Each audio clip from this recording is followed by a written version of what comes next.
नई क्लास में। मित्रों, हिंदी में अभी तक आपने व्यय पढ़े, अव्यय पढ़े, मतलब शब्दों को पढ़ा। शब्दों के बाद आपने लिंग, वचन, काल, कारक इन्हें पढ़ा। अब लिंग, वचन, काल, कारक के बाद जो अगला टॉपिक प्रारंभ करेंगे वो होगा विराम चिन्ह का। तो आज हम विराम चिन्ह पढ़ेंगे। तो देखिए, विराम चिन्ह, विराम चिन्ह। पहले तो आप बड़े गौर से चिन्ह को देख लें मित्रों। सबसे बड़ा प्रश्न तो यहीं से बनता है कि चिन्ह की वर्तनी खूब पूछी जाती है, और बहुत सारे लोग चिन्ह को इस तरह से लिखते हैं, चिन्ह। तो ये चिन्ह तो बिल्कुल गलत है, क्योंकि चिन्ह नहीं होता है, चिन्ह नहीं होता, चिन्ह ना होके चिन्ह होता है। आधा हाँ होता है, ना कि आधा ना। आप देखिए यहाँ आधा ना बना है, और बहुत सारे लोग, मेरी भी आदत है, मैं पढ़ाता हूँ, सब करता हूँ, लेकिन त्रुटिवश या जल्दबाजी में या भूलवश कई जगह मैं ऐसा चिन्ह लिख देता हूँ जो वास्तव में गलत है। तो चिन्ह नहीं होता है, चिन्ह होता है। चिन्ह मतलब सही वर्तनी है इसकी ये चिन्ह। तो चाहे ऐसा लिख दें या ऐसा लिख दें, बात बराबर है। आधा हा होता है, ना कि आधा ना होता है। तो जब आधा हा होता है तो इसके अंदर ये ना आ जाता है, तो वो चिन्ह बन जाता है। तो मित्रों, ये आप ध्यान रखेंगे। अब चिन्ह में कौन कौन से चिन्ह हमें पढ़ना है, वास्तव में विराम चिन्हों की आवश्यकता क्यों हुई, हम क्यों विराम चिन्ह पढ़ते हैं। तो मित्रों, विराम मीन्स होता है रुकना। विराम अर्थात रुकना। जब हम बोलते बोलते थक जाते हैं तो बीच में सांस लेने के लिए हम थोड़ा सा रुकते हैं। तो जहाँ हम रुकते हैं वहाँ हम विभिन्न चिन्हों का प्रयोग करते हैं। उन्हीं चिन्हों को हम विराम चिन्ह कहते हैं। मतलब भावों के स्पष्टीकरण के लिए, या भावों को स्पष्ट करने के लिए, या एकाएक भाषा में बोलते ना जाएं तो बीच बीच में थोड़ा सा रुकने के लिए। वो रुकना सांस लेने के लिए भी हो सकता है, वो रुकना शब्दों को तोड़ने के लिए भी हो सकता है, या वो रुकना भाव प्रकट करने के लिए भी हो सकता है। तो भाषा में विभिन्न प्रकार की रुकावटें बीच बीच में आती हैं। उन रुकावट वाले स्थानों पर हम कुछ विभिन्न चिन्हों का प्रयोग करते हैं। उन्हीं चिन्हों को हम विराम चिन्ह कहते हैं। तो मित्रों, विराम मतलब रुकना, चिन्ह मतलब चिन्ह। तो विराम के स्थान पर जो चिन्ह प्रयोग किए जाएं वो विराम चिन्ह है। यदि हम विराम चिन्हों का प्रयोग ना करें, यदि विराम चिन्हों का प्रयोग ना करें तो अर्थ का अनर्थ हो जाएगा। जहाँ प्रॉपर हमें रुकना चाहिए वहाँ हम ना रुकें तो फिर कुछ का कुछ पड़ जाएंगे। तो फिर वो स्थिति लिफाफों जैसी हो जाएगी। जैसे अखबार के लिफाफे बनते हैं, तो ये लाइन यहाँ से मान लीजिए लिफाफा चिपका है, ये अखबार अलग है और ये अखबार अलग है। अब ये लाइन पूरी पड़ जाते हैं अपन ऐसी, तो कुछ का कुछ पड़ जाते हैं ऐसे स्थिति बिना विराम चिन्हों के होती है। तो ध्यान रखिएगा, विराम चिन्हों की आवश्यकता है हमें। तो कौन कौन से ऐसे विराम चिन्ह हैं जिनका प्रयोग हम हिंदी में करते हैं। तो सबसे पहले देखते हैं अल्प विराम। मित्रों, अल्प विराम, अल्प विराम के बाद अर्ध विराम, अर्ध विराम। अल्प विराम का चिन्ह क्या होगा। अल्प मीन्स होता है छोटा सा, बिल्कुल छोटा सा। तो ये जो चिन्ह होगा ये अल्प विराम का चिन्ह है। और मित्रों, अर्ध विराम, तो ये अल्प विराम का चिन्ह तो रहेगा, लेकिन यहाँ इस तरह से बिंदु आ जाएगा, तो ये हो जाएगा अर्ध विराम। फिर अर्ध विराम के बाद एक होता है उपविराम। उपविराम, तो उपविराम में ये दो चिन्ह होते हैं इस तरह से, एक बिंदु ऐसे और एक बिंदु इस तरह से। तो ये उपविराम है। उपविराम के बाद पूर्ण विराम। पूर्ण विराम, पूर्ण विराम आप सबको पता है, पूरी लाठी आती है इस तरह से। प्रश्नवाचक, प्रश्नवाचक या प्रश्नवाचक का जो चिन्ह है वो भी आप सब जानते हैं भली भांति, इस तरह से आएगा। प्रश्नवाचक के बाद लाघव, मित्रों लाघव का चिन्ह, तो ये है लाघव। लाघव शब्द लघु से बना है, तो ये लघु है लाघव। और लाघव के बाद विस्मयादि बोधक का एक चिन्ह होता है, विस्मय सूचक चिन्ह जिसको बोलते हैं, विस्मय सूचक।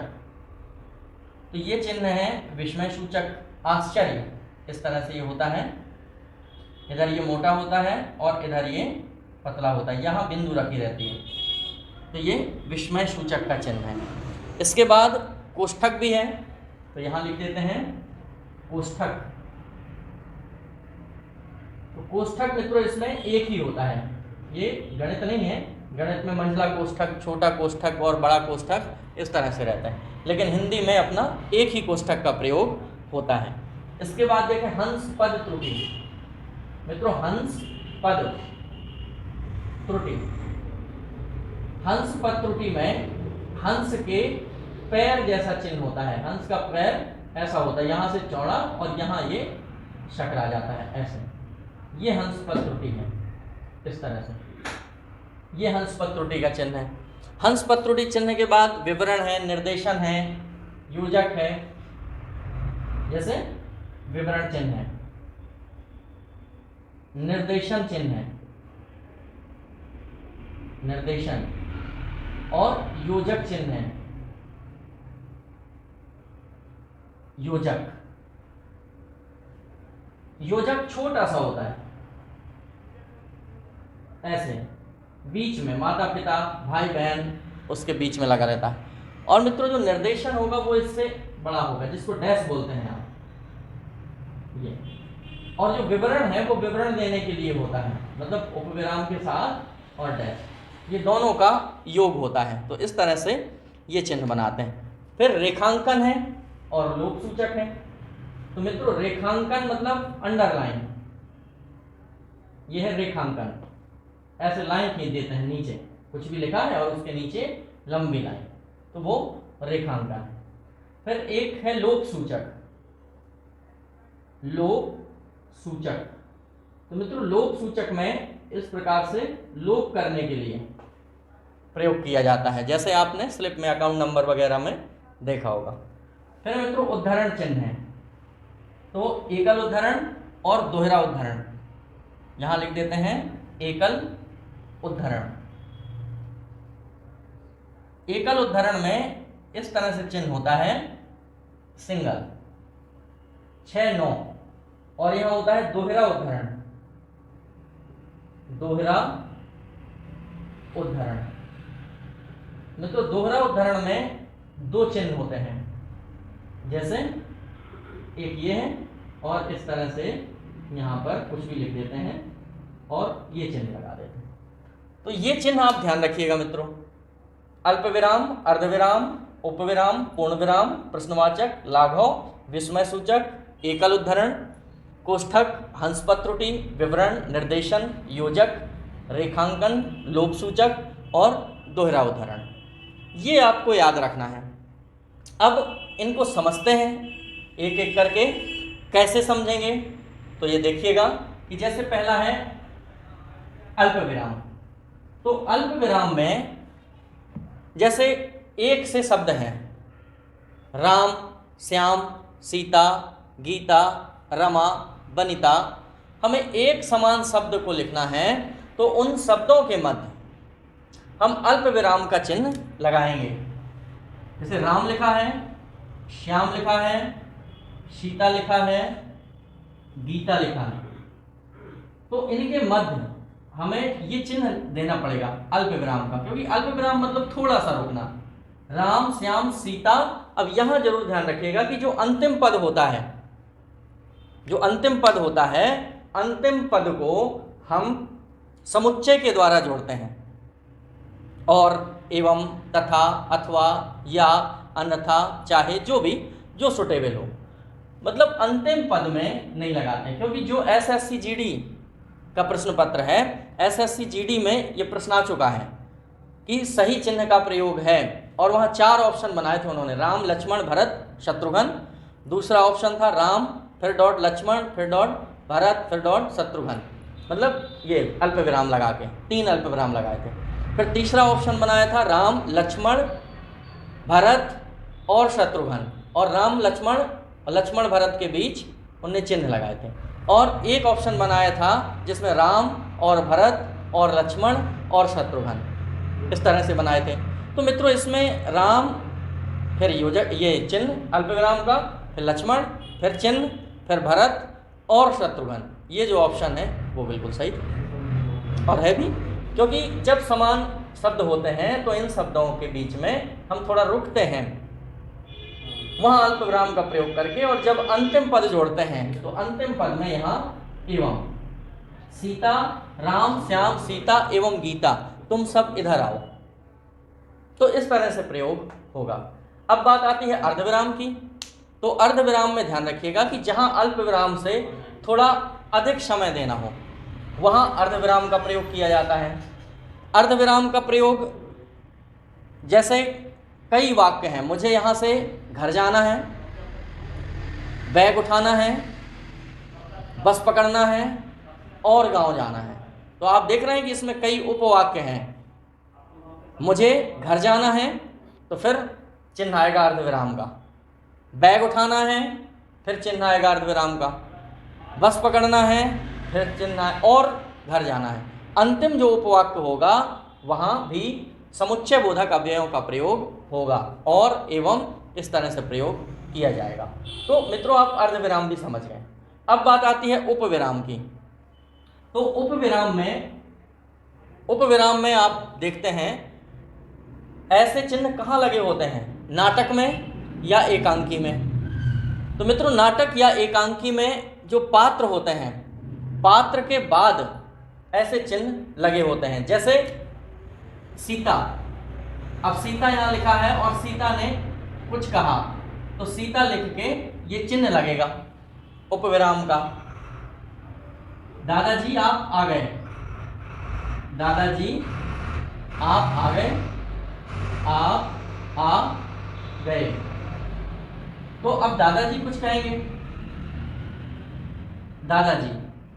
अब दादाजी की चाहें तो आप स्थिति बता सकते हैं, यहां कोष्ठक में लिख सकते हैं कराहते हुए, कराहते हुए, फिर ये लगा सकते हैं आप।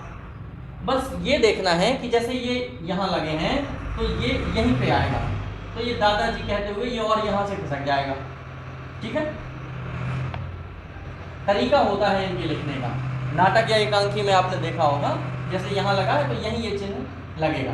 तो दादाजी कुछ कहेंगे तो फिर यहाँ से शुरू होगा दादाजी।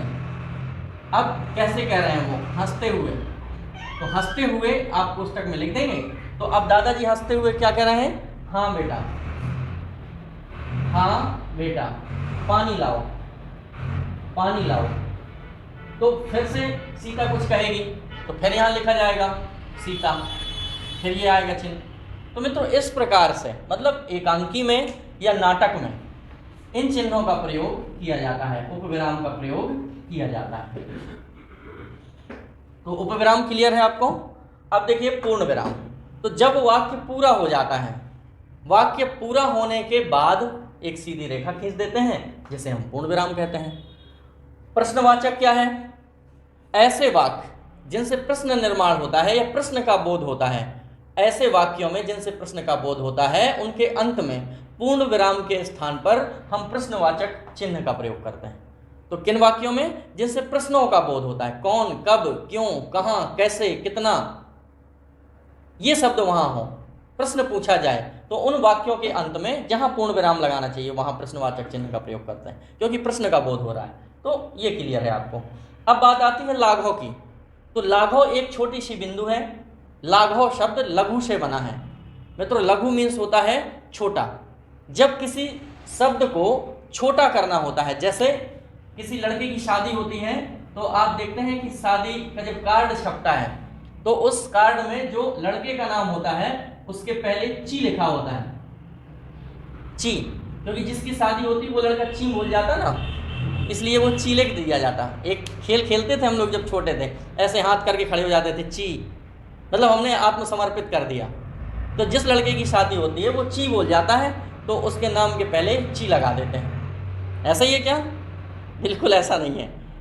ची का मतलब होता है चिरंजीव, चिरकाल तक जीने वाला, लंबे समय तक जीने वाला, वो है ची। लेकिन ची के बाद आप देखिए ये चिन्ह लगा है लाघव का।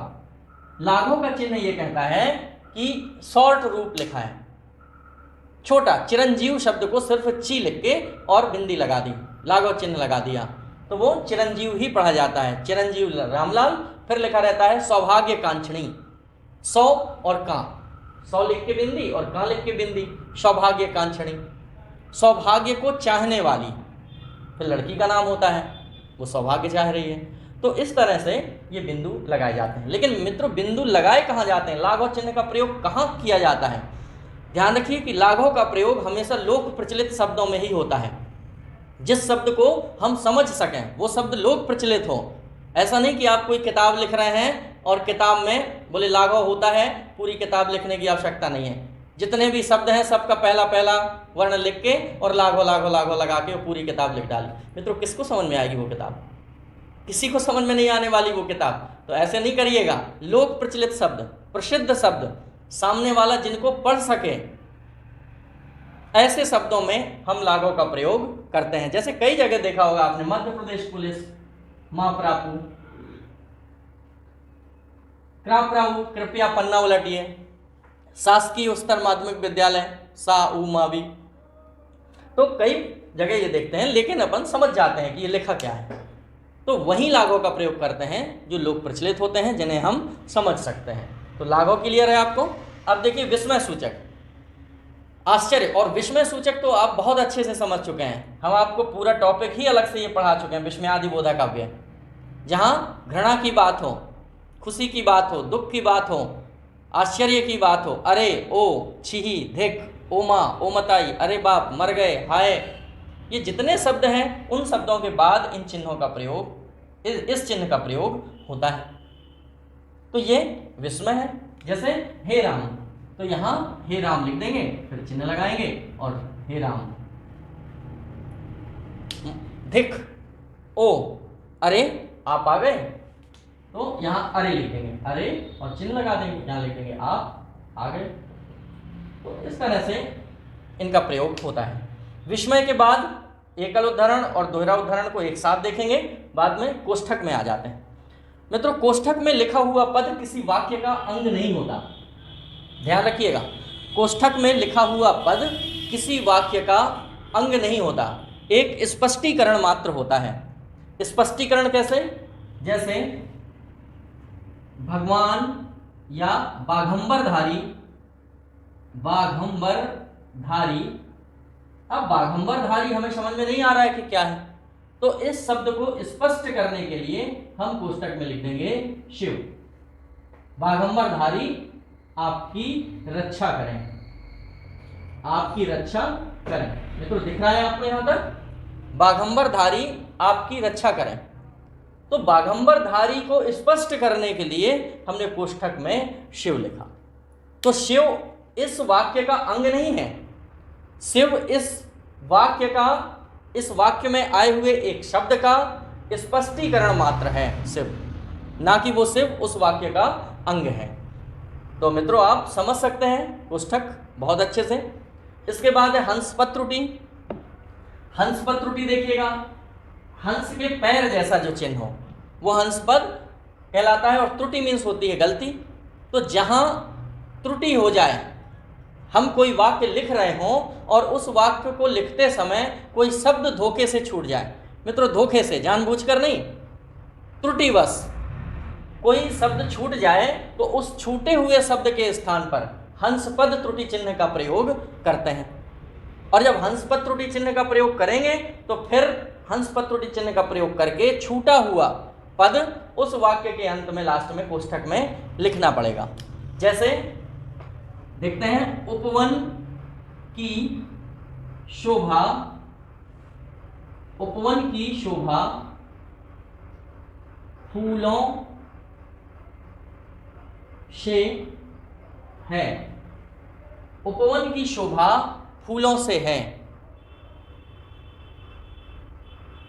कुछ छोड़ना भी तो पड़ेगा। या उपवन की सुंदरता फूलों से है। अरे कुछ छूट गया, तो क्या छूट गया?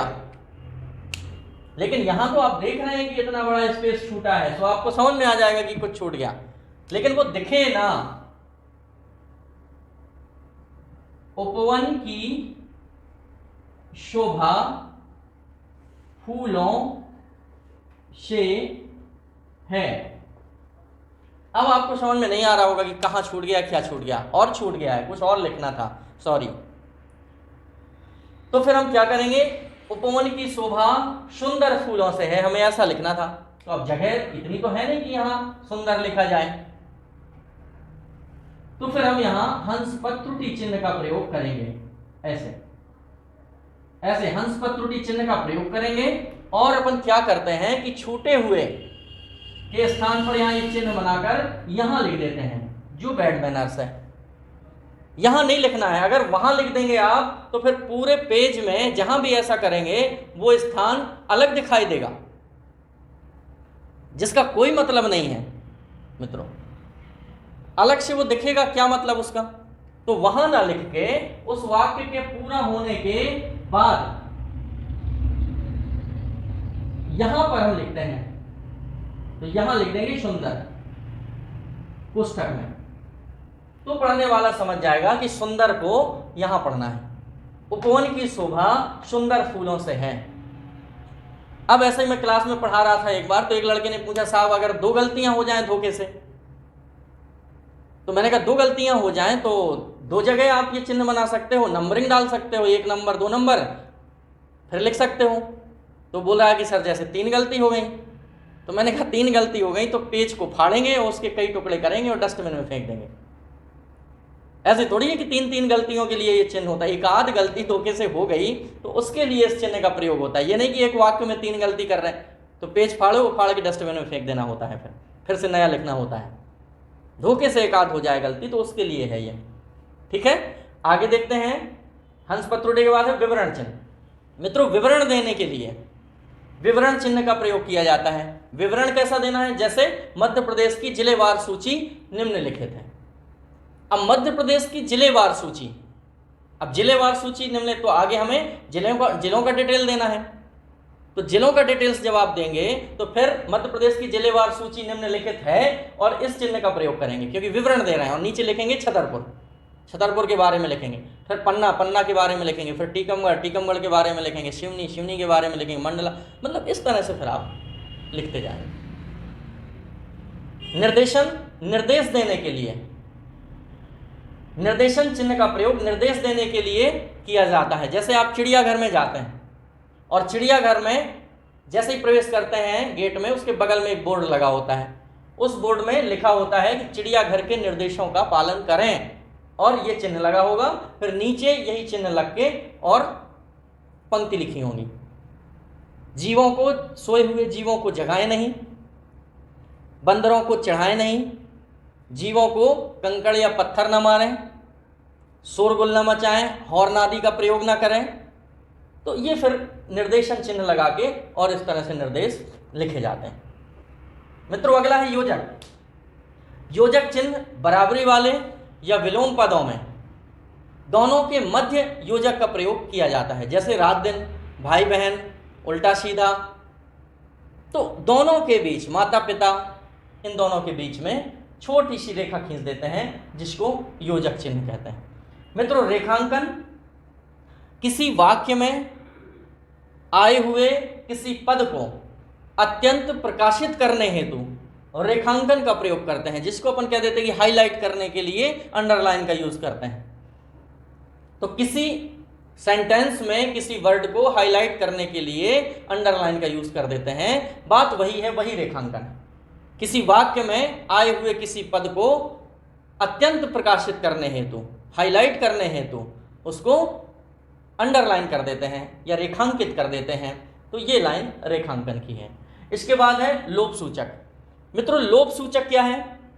जहां लोप करना हो किसी शब्द का, किसी पंक्ति का। आपने एटीएम स्लिप में देखा होगा, एटीएम स्लिप में जो अकाउंट नंबर लिखा होता है, तो अकाउंट नंबर में आगे के 4 लिखे रहते हैं, बाकी क्रॉस क्रॉस क्रॉस क्रॉस इस तरह से ये चिन्ह लगा होता है। तो यही चिन्ह लोप सूचक का है। बाकी आपने कई जगह कविताओं में भी देखा होगा, जैसे मछली जल की रानी है और फिर नीचे वाली लाइन जीवन उसका पानी है, उसमें क्रॉस लगा देते हैं, फिर हाथ लगाओ डर जाएगी क्रॉस और बाहर निकालो मर जाएगी। मतलब इसमें 4 पंक्तियां हैं, तो ऊपर की लाइन लिखी है, ऊपर की पंक्ति और नीचे की पंक्ति, बाकी 2 बीच की पंक्ति लोप की गई हैं।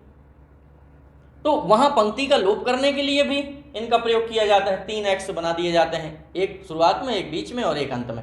तो मित्रों, पंक्ति का लोप कहाँ किया जाता है, कब किया जाता है? तो ध्यान रखें कि उन्हीं पंक्तियों का लोप किया जाता है जो पंक्ति पढ़ने वाले को पूर्व ज्ञात हो, पता हो कि यहाँ पर ये लिखा है। आप एटीएम स्लिप निकालते हो, वहाँ लोप रहता है, तो आपको पता होता है अपना अकाउंट नंबर, अन्य किसी को पता ना चल जाए इसलिए लिखना पड़ता है, या दोबारा से ना कोई चीज़ लिखनी पड़े इसलिए लोप का प्रयोग किया जाता है। जैसे हम अपनी जीवनी लिखें, और जीवनी लिखें कि जब हम छोटे थे, गांव में रहते थे और हम मिट्टी के खिलौने खेलते थे, हमें ये बहुत अच्छे अच्छे खिलौने नहीं मिले खेलने के लिए, क्योंकि गांव में जो खिलौने होते थे वो मिट्टी आदि के बने होते थे, या कभी सावन वगैरह में बंसी या किर्र वाली गन, ये इस तरह से खिलौने हमें जब कभी मिल जाते थे। तो जब मिट्टी के बर्तन, मिट्टी के खिलौनों से खेलते थे तो कार या ट्रैक्टर वगैरह ठुक करके खूब खेलते रहते थे। जब मैं बड़ा हुआ, धीरे धीरे मेरी जिम्मेदारियां बढ़ी, मेरे पिता ने, माता ने मेरा जीवन संवारने के लिए मुझे गांव से शहर भेज दिया पढ़ने के लिए। मैं शहर आ गया, मैं पढ़ता रहा, यहाँ मेरी भावनाएं दब गईं, खेल से मैं हट गया, पढ़ाई में लग गया, पढ़ पढ़ के मेरी जिम्मेदारियां बढ़ गईं, शादी विवाह हो गए, एक निश्चित जीवन की ओर चल पड़े, एक जिम्मेदारी भरा जीवन हो गया। लेकिन आज भी जब मैं बच्चों को खेलते हुए देखता हूँ तो वही मेरी कविताएं जो मैं पुराने समय में गुनगुनाता था, मछली जल की रानी है, जीवन उसका पानी है, हाथ लगाओ डर जाएगी, बाहर निकालो मर जाएगी, ऊपर पंखा चलता है, नीचे गुड़िया सोती है, सोते सोते भूख लगी, खा लो बेटा मूंगफली, मूंगफली में दाने नहीं है, हम तुम्हारे नाना नहीं है, नाना गए, मतलब बब्बा बब्बा कहाँ के, धर्मपुरा के, ये हम जो छोटे में गुनगुनाते थे वही हमें आज जब हम बच्चों को खेलते हुए देखते हैं तो आज मुझे वही अपनी पुरानी यादें आ जाती हैं। तो जो कविताएं हम पहले लिख चुके हैं, यही कविताएं जो हम पहले लिख चुके हैं वो हमें फिर से लिखना है अब आगे, कि वही पुरानी कविताएं, तो हम फिर से नहीं लिखेंगे, केवल पहली लाइन लिख देंगे कि बब्बा बब्बा कहाँ के, और बाकी धर्मपुरा के, धल्लई टोपी पल्ले पाँव, अब ना लहें बहू को नाम, बहू सरक गई नदी में, बब्बा ढूंढे बग्गी में, बब्बा के लग गो कांटा और ले ले बब्बा सन्नाटा, ऐसे पढ़ते थे। ये तो याद रहती थी, सबको याद रहती थी। तो ये पूरा नहीं लिखना पड़ेगा क्योंकि पूरा हम पहले लिख चुके हैं। मछली जल की रानी पूरा लिख चुके हैं, अब तो मछली जल की रानी है और जीवन उसका लोप है, और हाथ लगाओ भी लोप है, और बस बाहर निकालो मर जाएगा, इतना लिख देंगे केवल। तो पुनः वो पंक्ति ना लिखना पड़े इसलिए भी लोप का प्रयोग करते हैं। आगे देखें आप उद्धरण। तो मित्रों, एकल उद्धरण और दोहरा उद्धरण, अभी तक अगर चिन्हों से प्रश्न आता है तो सबसे ज्यादा प्रश्न यही आया है, उद्धरण का। अब एकल उद्धरण का प्रयोग कहाँ करते हैं और दोहरे उद्धरण का प्रयोग कहाँ करते हैं? मित्रों, जब किसी शीर्षक को या किसी उपनाम को या किसी उपाधि को लिखना होता है तब हम एकल उद्धरण का प्रयोग करते हैं। ध्यान रखिए मित्रों, जब किसी शीर्षक, उपनाम या उपाधि को लिखना होता है तब हम एकल उद्धरण का प्रयोग करते हैं। जैसे मुंशी प्रेमचंद की प्रसिद्ध कविता, या मुंशी प्रेमचंद का प्रसिद्ध लेख, या मुंशी प्रेमचंद का प्रसिद्ध उपन्यास। अब जो भी लिखना है हमें, वहाँ गोदान लिखना है कि साकेत लिखना है, या जो भी पूस की रात लिखना है उनकी, या जो भी कुछ भी लिखना है जिसकी, तो फिर उसको हम एकल उद्धरण में लिखेंगे, सिंगल इन्वर्टेड में लिखेंगे। या किसी का उपनाम है पंडित सूर्यकांत त्रिपाठी, और पंडित सूर्यकांत त्रिपाठी के आगे आप देखते हैं निराला लिखा रहता है, तो निराला को भी हम एकल उद्धरण में लिखेंगे, पंडित सूर्यकांत त्रिपाठी, और यहां निराला। तो ये निराला यहां कोष्टक में नहीं लिखेंगे, एकल उद्धरण में लिखा जाता है। एकल उद्धरण मतलब 6-9। हाँ मित्रों, ये और जरूर ध्यान रखिएगा आप कि ये 6 और 9 के तरह बनते हैं। ये एक बार प्रश्न आया हुआ है, ये 4 ऑप्शन दिए थे कि सही चिन्ह है और उन्होंने इस तरह भी बनाए, इस तरह भी बनाए, इस तरह बनाए और इस तरह बनाए। ये हो गया सही, तो इस तरह बनाए। तो ये ध्यान रखिएगा आप कि कौन सा सही है। तो 6 9 ध्यान रखना है आपको, यहां पर 6 9 और यहां 66 99, 66 99 और ये 6 9। तो चाहे जैसा आ जाए वहां प्रश्न आपसे बन जाएगा। तो एकल उद्धरण समझ गए आप, किसी उपाधि या कोई शीर्षक या उपनाम लिखने के लिए एकल उद्धरण का प्रयोग किया जाता है। आपके जो 2011 में वर्ग 2 का पेपर हुआ था संविदा का, उसमें भी यहां से प्रश्न आया था, आप देख लीजिए, शायद निराला की कोई रचना पूछी थी। इसके बाद दोहरा उदाहरण लिखिए आप। दोहरा उदाहरण जब किसी के कथन को ज्यों का त्यों बताने के लिए या किसी पुस्तक की पंक्ति को ज्यों का त्यों उतारने के लिए या किसी की परिभाषा देने के लिए, क्योंकि परिभाषा या किसी के कथन या किसी की पंक्ति वो ज्यों की त्यों बतानी होती है, तो फिर हम दोहरे उदाहरण का प्रयोग करते हैं। जैसे यहां लिख दें, नार विवश नर शकल गुसाई, नार विवश नर सकल गुसाई और नाचहि नट मरकट की नाई, नाचहि नट मरकट की नाई। आप यहां देख रहे हैं, यहां तक दिख रहा है आपको, नार विवश नर सकल गुसाई और नाचहि नट मरकट की नाई, ये लिख दी। लेकिन ये कहां की है, इसका स्रोत क्या है?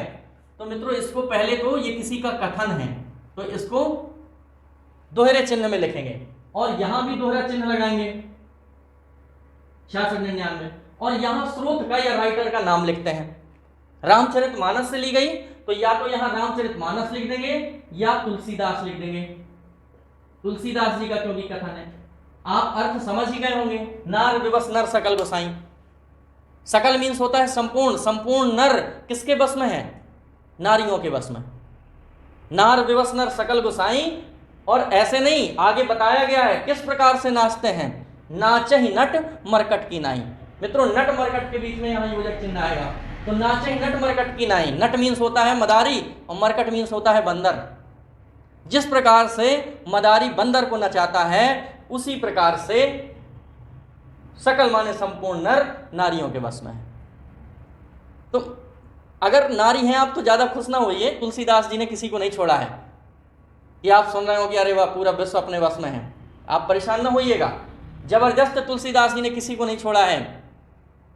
जब मंदोदरी ने उन्हें युद्ध में जाने से रोका था, तो रावण ने मंदोदरी में 8 दोष बताए थे कि तुम नारियां चाहे जितनी प्रशिक्षित हो जाएं, चाहे जितनी शिक्षित हो जाएं, चाहे जितनी विदुषी हो जाएं, तुम जैसी नारियों में ये 8 दोष पाए ही जाएंगे।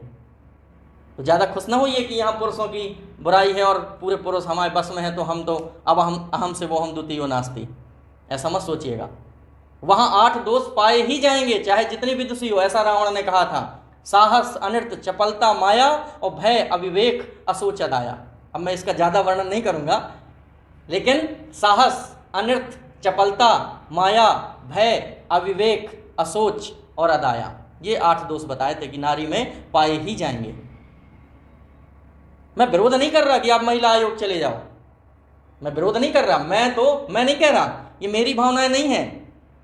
मैं तो संस्कृत वाला हूं, यत्र नार्यास्तु पूज्यन्ते रमन्ते तत्र देवता।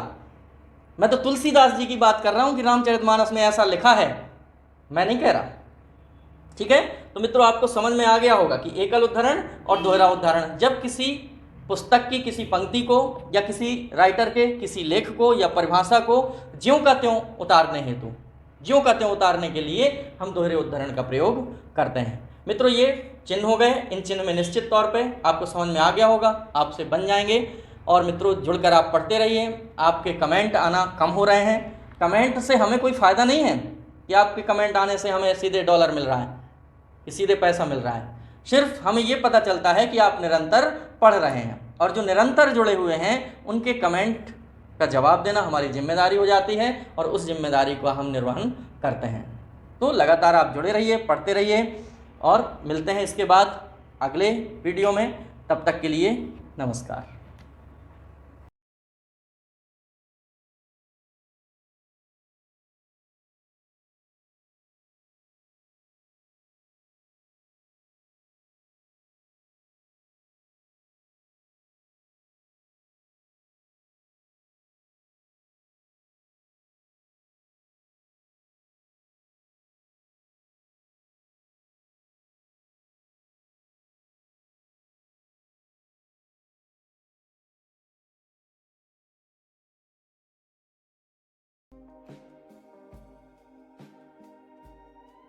सक्सेसफुल जो सभी एग्जाम को टारगेट करते हुए ध्यान में रखकर ये मिशन चलाया जा रहा है। चाहे आने वाले जितने भी एग्जाम हो, वर्ग 3 महिला सुपरवाइजर, एमपी पुलिस, फॉरेस्ट, पटवारी, सीपीसीटी से रिलेटेड जितने भी एग्जाम है उन सभी को ध्यान में रखकर ये मिशन चलाया जा रहा है। व्हाट्सएप ग्रुप पर स्टडी कराई जा रही है, प्रिपरेशन कराई जा रही है, जिसमें बॉयज़ और गर्ल्स के अलग अलग ग्रुप बनाकर आपकी प्रिपरेशन कराई जा रही है। ग्रुप में आपको time table, strategy, routine, study material, daily and weekly test, guidance, motivation सब कुछ दिया जाएगा। और यहाँ पर ये आप देख सकते हैं अलग अलग ग्रुप बनाए गए हैं, लगभग 22 और आपको ऐड किया जाएगा। तो आप लोग बिना किसी देरी के मैसेज कीजिए और 9981167757 पर आपको ऑडियो मैसेज करना है। व्हाट्सएप से अपना नाम बता देना है, मैं आपको उसी एग्ज़ाम से रिलेटेड ग्रुप में ऐड कर दूंगा। महिलाओं के अलग ग्रुप हैं, पुरुषों के अलग ग्रुप हैं, आप देख सकते हैं, ठीक है।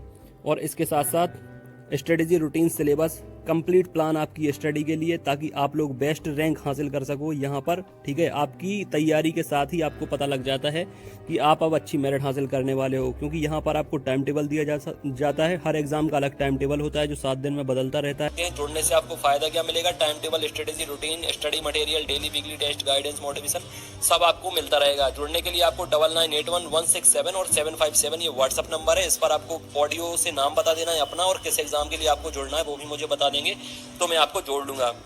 सभी एग्जाम की प्रिपरेशन कराई जाती है, सभी एग्जाम की ऑनलाइन ऑफलाइन टेस्ट सीरीज मिलती है, नोट्स मिलते हैं तो आप ले सकते हैं। ये सारा कुछ आप देख सकते हैं।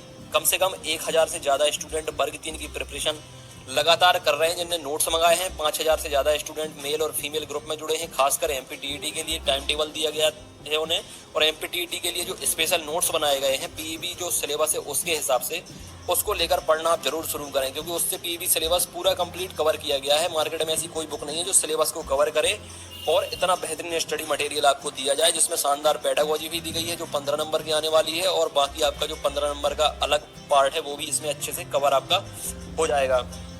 नोट्स लेने के लिए आप इंदौर में आ सकते हैं, हैंड टू हैंड भी ले सकते हैं, छतरपुर में भी ले सकते हैं। हैंड टू हैंड आपको कम कीमत में वो तुरंत मिल जाएंगे, बाकी आप अपने घर पे भी मंगा सकते हैं स्पीड पोस्ट से।